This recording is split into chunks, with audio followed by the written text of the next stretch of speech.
look, I think fundamentally the most important thing to do is to start investing.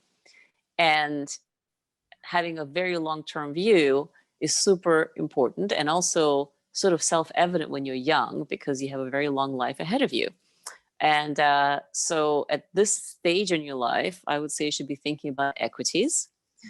And I think that if you want to experiment with active fundamental investing, you can start with literally a handful of companies that you think you can do some research on and understand, and put half of whatever you want to invest in into those 5 companies, and then put half into a broad index fund.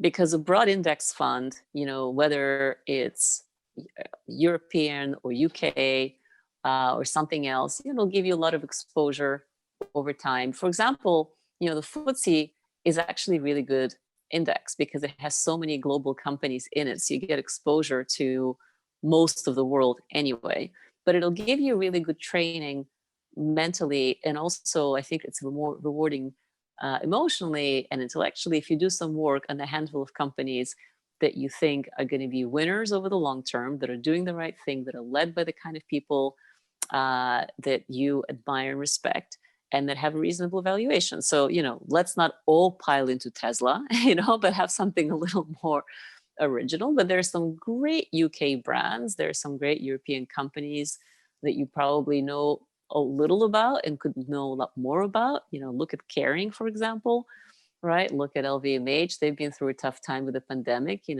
What do you think they'll do over the next 20 years? Things like that. So there's both a lot of sort of intellectual satisfaction and skills training that you can develop by having a small investment portfolio. And I think it's reasonable to also take advantage of these very low cost ETFs and benchmark funds, and just don't tweak them. That's my final advice. Just sit on it. Thanks for watching this video. Be sure to like, comment, and subscribe. We'll be uploading new podcasts every week where we spotlight some of the world's leading startup founders and VCs to talk about their journeys and experiences in the field.